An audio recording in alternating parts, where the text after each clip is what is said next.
बिस्मिल्लाहिर्रहमानिर्रहीम। अस्सलाम वालेकुम डियर स्टूडेंट्स। आज के लेक्चर में हम चैप्टर नंबर 7 के एमसीक्यूज़ जो हैं वो डिस्कस करेंगे। चैप्टर नंबर 7 हमारे पास वाइब्रेटरी मोशन, ऑसिलेटरी या सिंपल हार्मोनिक मोशन से रिलेटेड है। तो इसमें फर्स्ट एमसीक्यूज़ है, if a particle is rotating uniformly along a circular path its image would execute along diameter. A option है वाइब्रेटरी मोशन, बी है rotatory motion, सी है simple harmonic motion, D है none.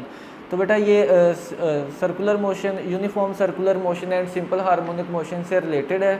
हमने देखा था कि पॉइंट पी जो है वो सर्कल में रोटेटरी मोशन कर रहा है, तो उसका प्रोजेक्शन या उसका इमेज जो है वो वर्टिकल डायामीटर पे कौन सी मोशन बेटा परफॉर्म कर रहा है, सिंपल हार्मोनिक मोशन। जब पॉइंट पी की मोशन बेटा यूनिफॉर्म होगी तो उसका जो प्रोजेक्शन एन होता है उसकी मोशन क्या होगी, सिंपल हार्मोनिक मोशन होगी। ठीक है, तो फर्स्ट का सी एमसीक्यूज जो है वो करेक्ट होगा। फिर इसके बाद नंबर 2 है the period of a particle executing simple harmonic motion is T. The time taken by a particle to move a distance equal to half of its amplitude mean to extreme. A option है T/4, B option है T/6, सी option है T/8 and D option is T/12।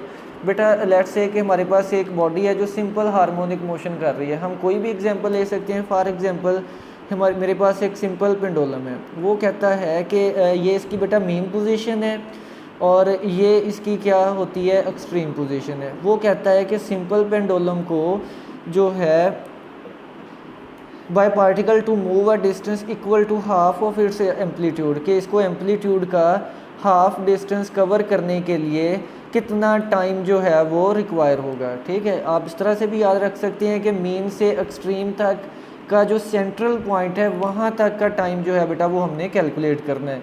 तो यहाँ से मैं आपको equation बताता हूँ इंस्टेंटेनियस डिस्प्लेसमेंट की। क्या होती है, x is equal to x not sine 2 T और यहाँ पे ये स्मॉल टी इंस्टेंटेनियस टाइम। ठीक है, अब बेटा अगर इस टाइम की वैल्यू मैं पुट करता हूँ T/12, तो ये आप वैल्यू पुट करेंगे तो x देखें क्या आ जाएगा हमारे पास, एक्स नॉट साइन 2πt। ये टाइम की जगह क्या वैल्यू पुट करूँगा मैं, T/12 पुट करूँगा।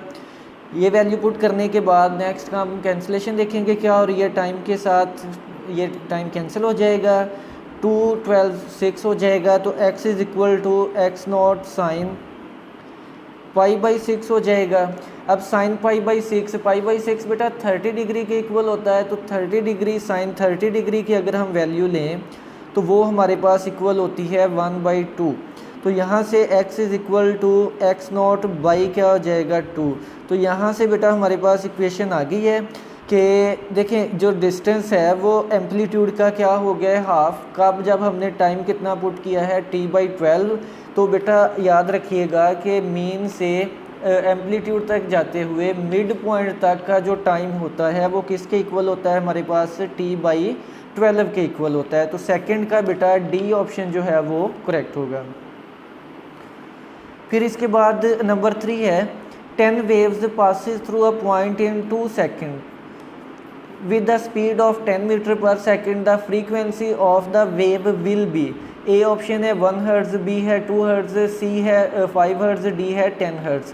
बेटा फ्रीक्वेंसी मालूम करनी है, फ्रीक्वेंसी का फार्मूला नोट डाउन कर लें। फ्रीक्वेंसी होती है नंबर ऑफ वाइब्रेशंस। अगर साइकिल्स हैं तो नंबर ऑफ साइकिल्स आप लिख सकते हैं। अब यहाँ पे वाइब्रेशंस हैं तो number of vibrations, total number of vibrations divided by total time taken. आप इस तरह से भी लिख सकते हैं, for n number of vibrations and time taken for n vibrations. ठीक है, फ्रीक्वेंसी मालूम करने के लिए बेटा सिंपली आपने ये वाला फार्मूला जो है इसको इस्तेमाल करना है। अब बेटा यहाँ से देखें कि हमारे पास जो नंबर ऑफ वाइब्रेशंस गिवन है थर्ड एमसीक्यूज में, वो नंबर ऑफ वाइब्रेशंस या नंबर ऑफ वेव्स जो हैं बेटा वो मेरे पास 10 वेव्स हैं और उसके लिए टाइम कितना लग रहा है, 2 सेकंड है। तो यहाँ से 10 को 2 से डिवाइड करेंगे तो ये 5 आ जाएगा। फ्रीक्वेंसी का ऐसा यूनिट हर्ट्ज होता है हमारे पास। तो इसका थर्ड का जो करेक्ट है बेटा वो सी ऑप्शन हो जाएगा, 5 हर्ट्ज। फिर इसके बाद नंबर 4 है acceleration of a body executing simple harmonic motion is maximum at. अब बेटा हमारे पास सिंपल हार्मोनिक मोशन के एक्सेलरेशन में हमने पढ़ा था कि a is directly proportional to negative x, कि एक्सेलरेशन जो है वो डिस्प्लेसमेंट के क्या होता है, डायरेक्टली प्रोपोर्शनल है। अब मैक्सिमम एक्सेलरेशन कब होगा, जब एक्स क्या होगा मैक्सिमम, और वो कहाँ पे होता है, एम्पलीट्यूड पे। तो एक्सट्रीम एम्पलीट्यूड को दूसरा नाम हम क्या देते हैं, एक्सट्रीम पोजीशन। तो एक्सट्रीम पोजीशन पे हमारे पास बॉडी का जो एक्सेलरेशन है बेटा वो क्या होगा, मैक्सिमम होगा। तो हमारे पास नंबर 4 का जो करेक्ट एमसीक्यूज है वो क्या, ऑप्शन जो है वो ए आ जाएगा, एक्सट्रीम पोजीशन। फिर इसके बाद नंबर 5 है, नंबर 5 पे है the velocity of a particle undergoing simple harmonic motion is v at mean position. कि बॉडी बेटा सिंपल हार्मोनिक मोशन कर रही है, जब मूव करते हुए इसकी जो मीन पोजीशन पे जो स्पीड है, वेलोसिटी है बेटा वो है v। अब बेटा वो कहता है if the it's amplitude is doubled, अगर इसका एम्पलीट्यूड डबल कर दिया जाए। देखें हमारे पास हमने देखा है कि जो वेलोसिटी होती है सिंपल हार्मोनिक मोशन परफॉर्म करते हुए बॉडी की, वो मीन पोजीशन पे मैक्सिमम होती है और इक्वल किसकी होती है, v naught is equal to x naught omega. ये बेटा रिलेशन है हमारे पास किसका, a body performing simple harmonic motion and its value at a mean position. अब बेटा कहता है कि if its amplitude is doubled the velocity at mean position will be. अगर बेटा हम एम्पलीट्यूड को चेंज कर दें, चेंज कितना करना है हमने, इनिशियल से कितना कर दिया है बेटा, डबल कर दिया है। तो अब जो हमारे पास उसकी स्पीड है मीन पोजीशन पे वो क्या होगी, वो हम निकालते हैं यहाँ से। एक्स नॉट की वैल्यू कितनी पुट करेंगे, 2x नॉट ओमेगा हो जाएगा, v नॉट क्या आ जाएगी हमारे पास 2 बेटा x नॉट ओमेगा की जगह में क्या लिख सकता हूँ, v नॉट। तो बेटा मीन पोजीशन पे जो ऑब्जेक्ट की पार्टिकल की वेलोसिटी है वो इनिशियल से क्या हो जाएगी, डबल हो जाएगी। तो इसका बेटा 5th का जो बी ऑप्शन जो है वो करेक्ट होगा। बी पे हमारे पास ऑप्शन क्या है, 2v। आप सिंपल इसको 2v नॉट भी लिख सकते हैं या 2v भी लिख सकते हैं, क्योंकि उसने कहा है हमें कि जो मेन पोजीशन पे वेलोसिटी है उसको v से मेंशन किया हुआ है। ठीक, इसके बाद नेक्स्ट है बेटा नंबर 6 एमसीक्यूज है simple harmonic motion when acceleration is maximum then velocity is. बेटा अभी हमने एक देखी है 4 में कि जो हमारे पास एक्सेलरेशन है वो मैक्सिमम होता है कहाँ पर, एक्सट्रीम पोजीशन पे या एम्पलीट्यूड पे। तो बेटा देखिए एक्सट्रीम पोजीशन पे ऑब्जेक्ट स्टॉप हो जाता है, फर्दर मूव फॉरवर्ड मूव नहीं करता और वहाँ से बाउंस बैक होता है। ठीक है, तो बेटा यहाँ पे हमारे पास एक्सट्रीम पे एक्सेलरेशन तो मैक्सिमम होगा, लेकिन हमारे पास जो इसकी वेलोसिटी है, जो इसकी स्पीड है बेटा वो क्या होगी, मिनिमम होगी या ज़ीरो होगी। तो एक हमारे पास नंबर 6 का डी ऑप्शन जो है वो बेटा करेक्ट होगा कि एक्सट्रीम पोजीशन पे जहाँ पे एक्सेलरेशन मैक्सिमम है वहाँ पे स्पीड या वेलोसिटी क्या होगी, ज़ीरो होगी। फिर उसके बाद नेक्स्ट है नंबर 7। नंबर 7 पे है the equation of displacement of a body executing simple harmonic motion is x is equal to x naught cos omega t। What is the initial phase, a है 0 degree, b है 60 degree, c है 90 degree और d है 180 degree. अब बेटा check करें कि हमारे पास जो इंस्टेंटेनियस डिस्प्लेसमेंट है उसकी इक्वेशन क्या होती है। इक्वेशन होती है x is equal to x naught sine omega t plus phi. अब बेटा यहाँ पर ये फाई क्या होता है हमारे पास, ये है इनिशियल फेज। बेटा चेक करें कि अगर हम थीटा की जगह पुट करते हैं 90 डिग्री, तो ये इक्वेशन हमारे पास यहाँ पे फाई की जगह क्या पुट करेंगे, 90 डिग्री। तो यहाँ पे बेटा हमारे पास एक आइडेंटिटी होती है कि साइन मैथ की एक आइडेंटिटी है, ओमेगा टी प्लस 90 जो है ये इक्वल होता है किसके, कॉज ओमेगा टी के। तो बेटा फिर हमारे पास इस एक्सप्रेशन में ओमेगा टी प्लस 90 की जगह हम क्या लिख सकते हैं, कॉज ओमेगा टी। तो x is equal to x not sine omega T, इसकी जगह हम क्या लिखेंगे, कॉज ओमेगा टी लिखेंगे। तो यही बेटा इक्वेशन जो है एक्सप्रेशन में दी गई है। तो ये किस फेस पे आ रहा है हमारे पास 90 के एंगल पे। तो ये आपने इस तरह से भी याद रखना है कि अगर हमारे पास ऑब्जेक्ट जो है वो रोटेशन स्टार्ट करता है बेटा कहाँ से, एक्सट्रीम पोजीशन से, तो ये एंगल फाई इनिशियल फेज कितना हो जाएगा, 90 डिग्री हो जाएगा। तो फिर हमारे पास जो इंस्टेंटेनियस डिस्प्लेसमेंट की इक्वेशन है वो आएगी x = x0 cos omega t आ जाएगी। तो 7 का बेटा जो करेक्ट है हमारे पास वो सी ऑप्शन हो जाएगा 90 डिग्री। इसके बाद नेक्स्ट है नंबर 8 हमारे पास।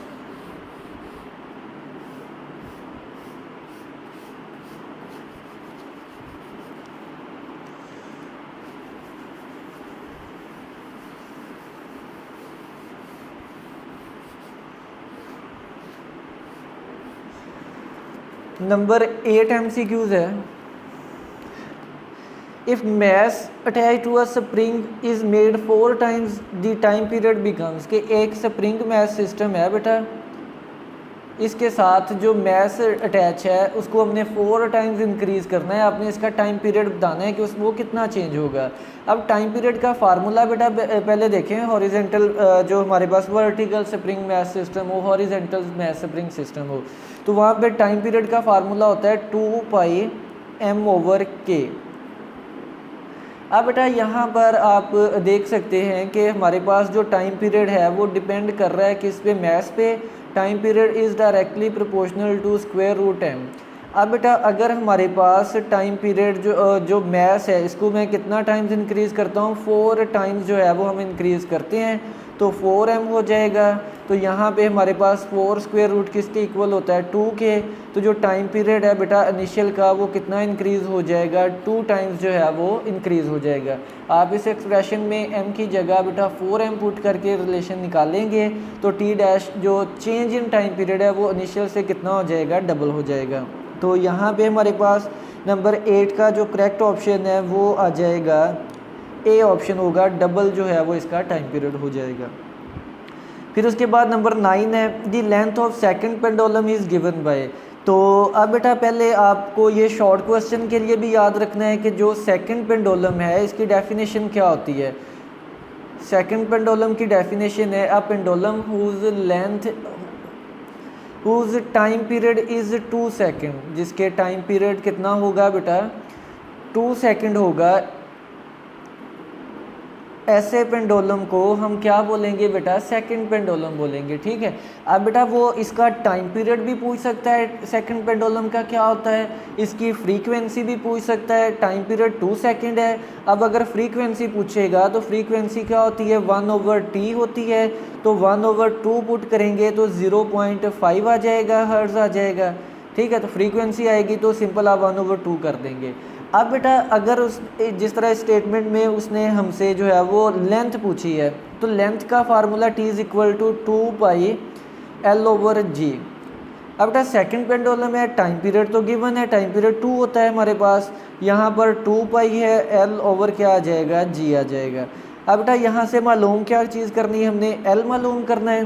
तो आपने काम ये करना है कि बेटा L स्क्वायर रूट में आ रहा है, इसको सॉल्व करेंगे प्रॉपर। ये स्क्वायर रूट ख़त्म करने के लिए दोनों साइड पे स्क्वायर लेंगे, स्क्वायर लेने के बाद L को सेपरेट करेंगे, g पाई की वैल्यू पुट करने के बाद जो लेंथ आएगी हमारे पास वो 0.992 मीटर आ जाएगी।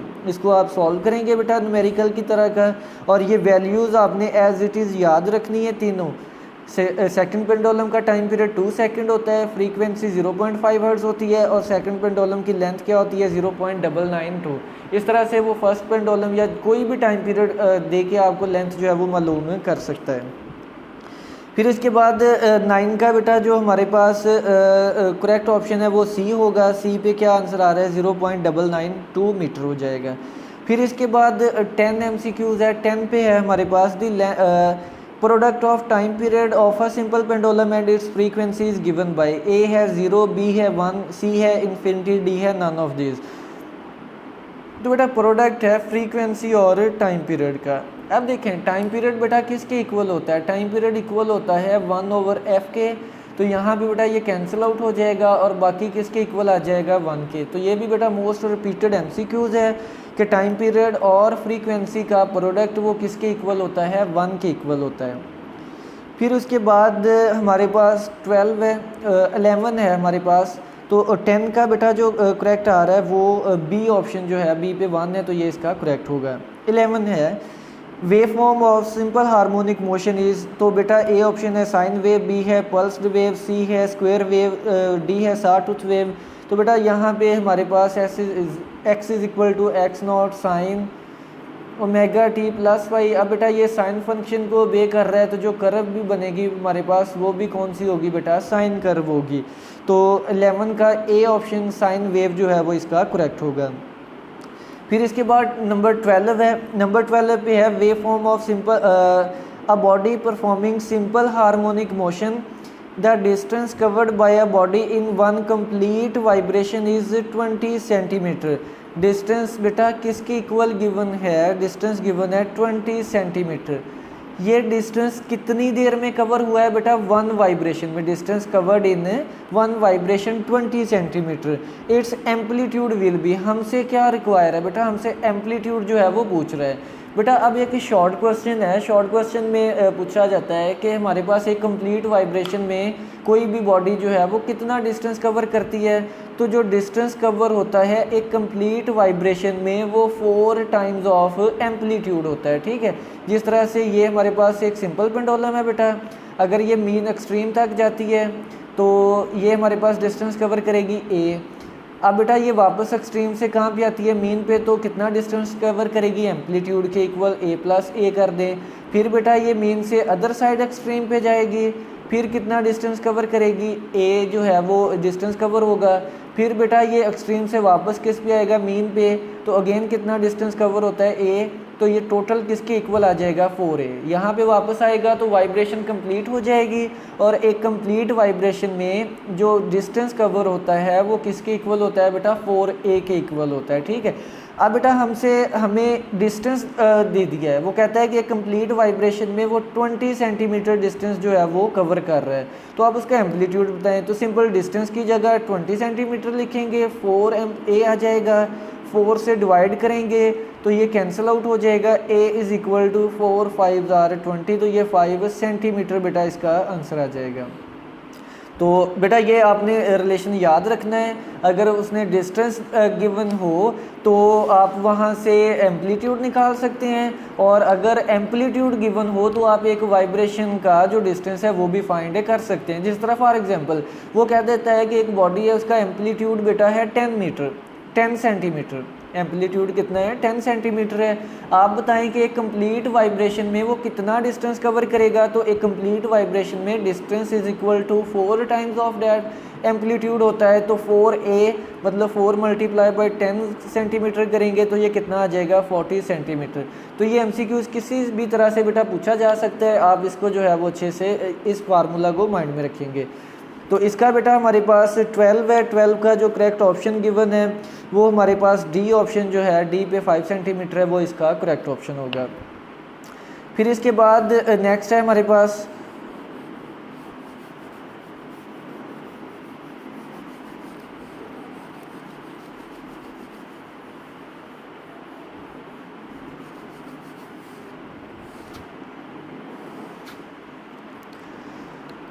MCQs 13 है।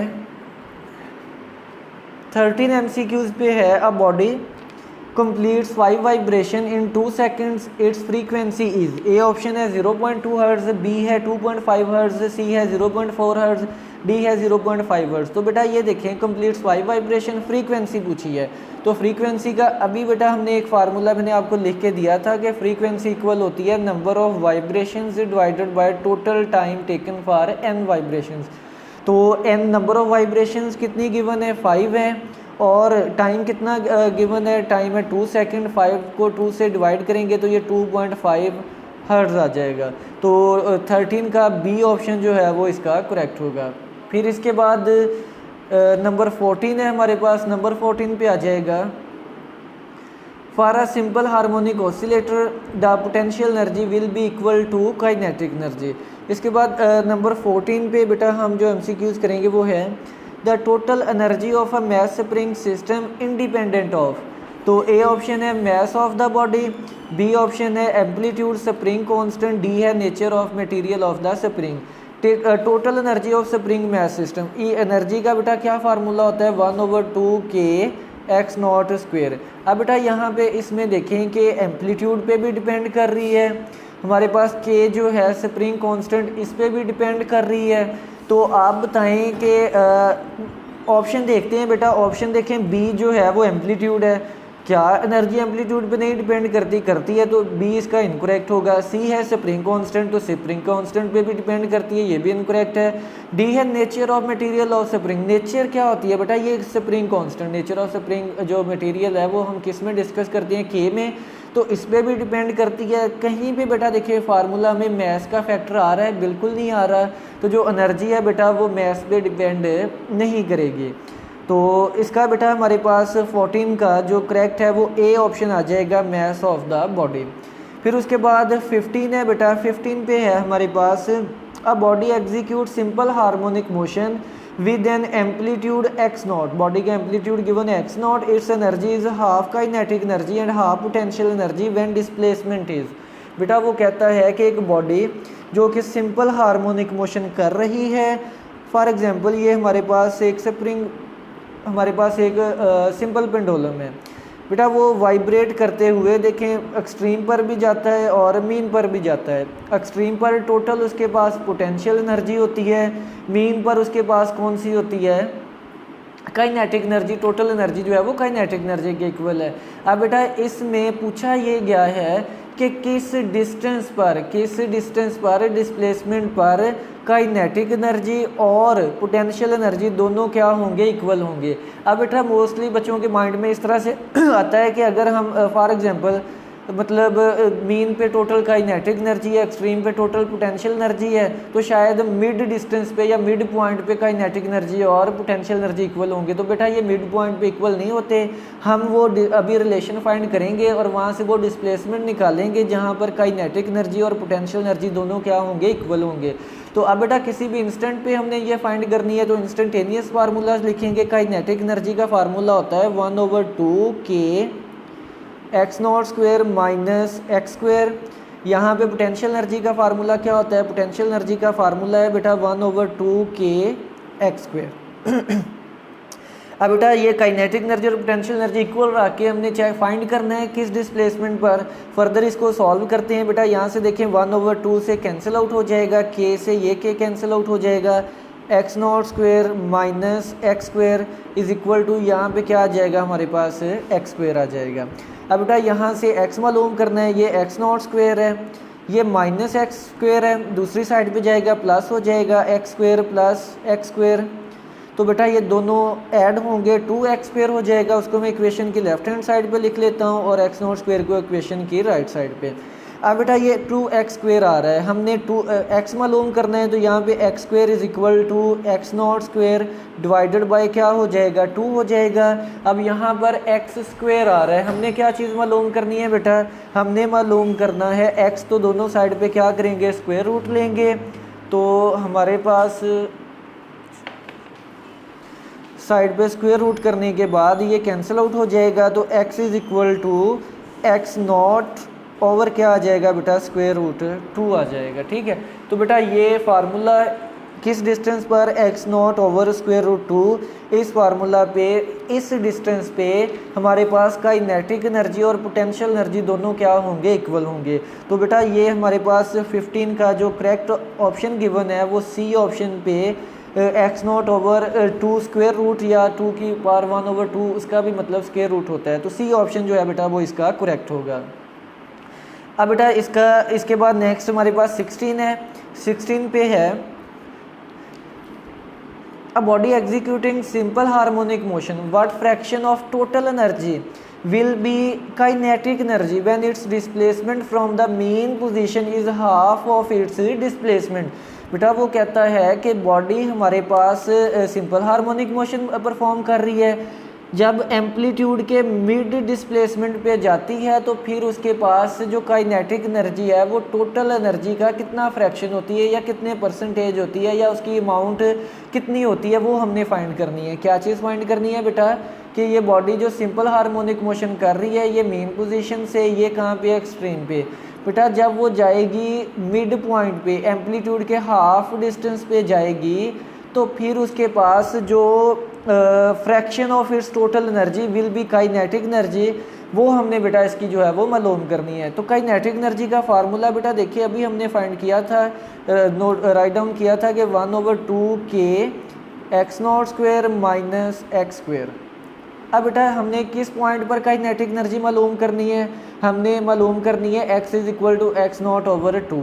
तो काइनेटिक एनर्जी बेटा किसके इक्वल आ जाएगी 1/2k x naught square minus यहाँ पे आ जाएगा एक्स नॉट बाई 2 का क्या हो जाएगा स्क्वायर हो जाएगा।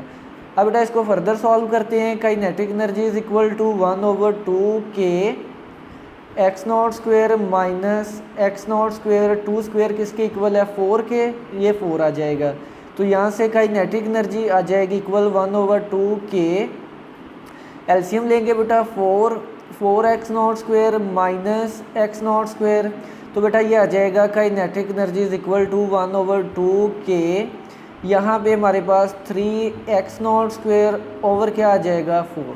ठीक है, अब बेटा यहाँ से 3 और 4 को आप एक्सप्रेशन से बाहर लेके जाएंगे, बाकी क्या आ जाएगा 1/2k एक्स नॉट स्क्वायर।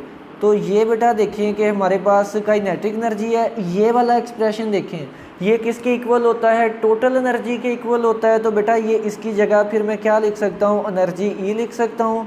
तो ये बेटा मेरे पास क्या आ जाएगा ई एनर्जी आ जाएगी। अब what fraction of total energy का पूछा है काइनेटिक एनर्जी, तो काइनेटिक एनर्जी डिवाइडेड बाय ई कर देंगे तो ये आ जाएगा 3/4। तो बेटा हमारे पास जो मिड पॉइंट है वहाँ पे हमारे पास जो टोटल काइनेटिक एनर्जी होती है वो टोटल का 3/4 टाइम, मतलब अगर हम बताएं काइनेटिक एनर्जी के 3 हिस्से जो हैं मतलब टोटल एनर्जी के 3 हिस्से जो हैं वो काइनेटिक एनर्जी होंगे और 1/4 जो है वो उसकी क्या होगी यहाँ पर पोटेंशियल एनर्जी। इसी तरह से बेटा इस पॉइंट पर वो पोटेंशियल एनर्जी भी पूछ सकता है, तो उसका याद रखिएगा वो 1/4 होती है और काइनेटिक एनर्जी किसके इक्वल है 3/4 के इक्वल है। तो बेटा ये हमारे पास जो 16 है इसका करेक्ट ऑप्शन जो गिवन है वो 3/4 गिवन है, तो ये सी ऑप्शन बेटा इसका करेक्ट होगा। फिर इसके बाद नंबर 17 पे है हमारे पास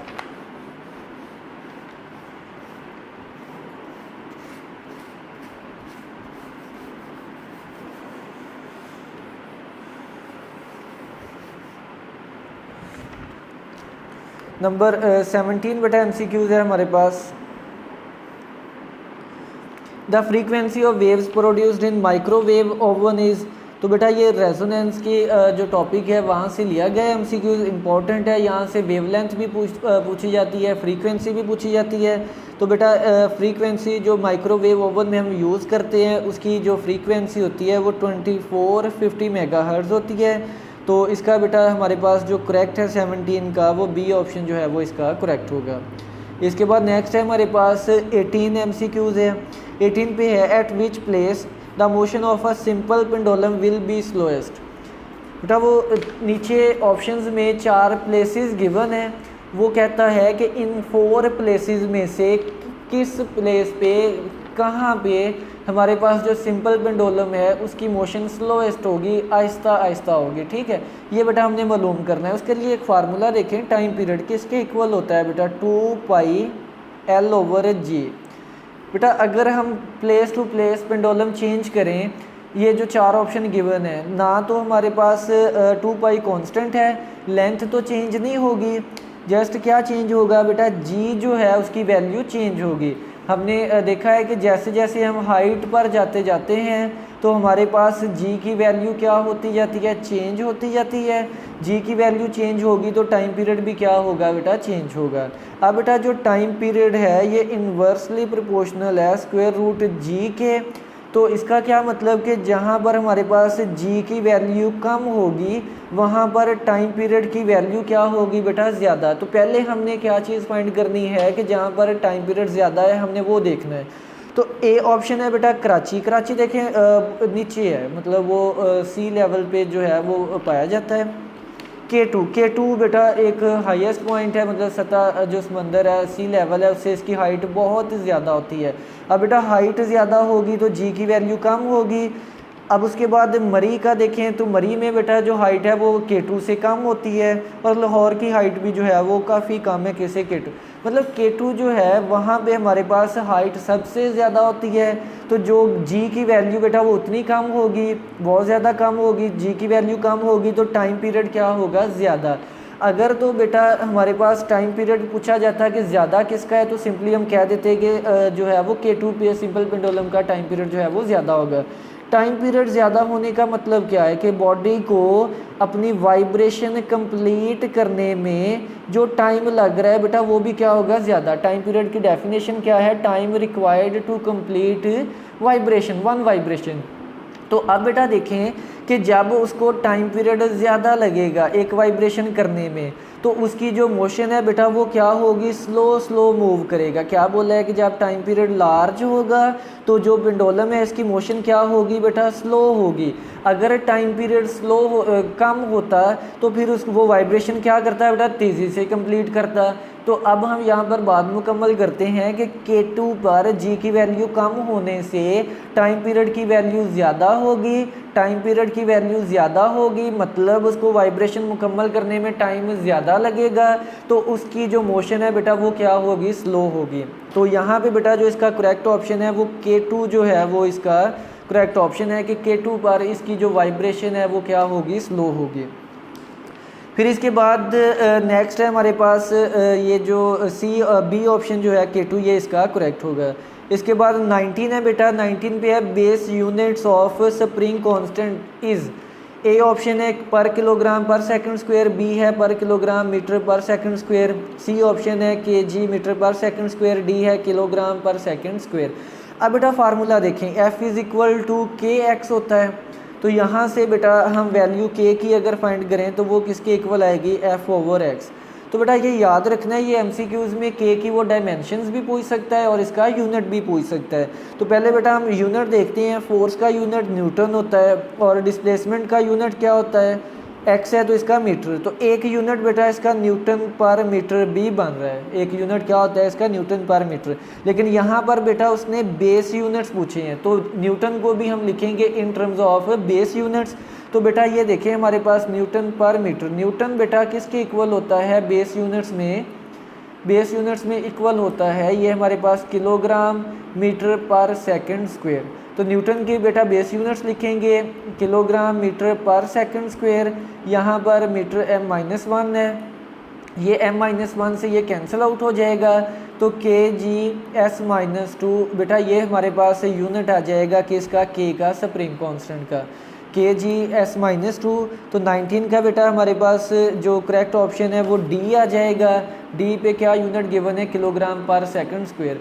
अब बेटा अगर यहाँ से वो डायमेंशंस पूछ ले तो डायमेंशंस भी हम लिख सकते हैं, kg is the dimension of mass and second is the dimension of time, ये पावर -2 तो mt-2 is the dimension of k। तो बेटा ये यूनिट भी याद रखने हैं और इसकी डायमेंशंस भी याद रखनी है, ठीक है। तो इसके बाद नेक्स्ट है हमारे पास 19 के बाद 20 है। 20 भी है बेटा, tuning radio is best example of, radio tuning जो है बेटा वो किस फिनोमेना की एग्जांपल है। ए है नेचुरल रेजोनेंस, बी है मैकेनिकल रेजोनेंस, फ्री रेजोनेंस और डी है इलेक्ट्रिकल रेजोनेंस, ठीक है। तो बेटा जब हम रेडियो को ट्यून कर रहे होते हैं, उसकी नोब को फ्रीक्वेंसी को सेट कर रहे होते हैं तो वहाँ पे हमारे पास रेजोनेंस का फिनोमेना अकर हो रहा होता है। और ये एग्जांपल बेटा किसकी है, ये हमारे पास इलेक्ट्रिकल रेजोनेंस की एग्जांपल है। तो 20 का बेटा जो डी ऑप्शन इलेक्ट्रिकल रेजोनेंस ये इसका करेक्ट होगा। फिर उसके बाद नेक्स्ट है हमारे पास 21 है। 21 पे है when the amplitude of a simple harmonic motion is doubled it's energy becomes. बेटा एनर्जी का फार्मूला क्या होता है, 1/2kx0²।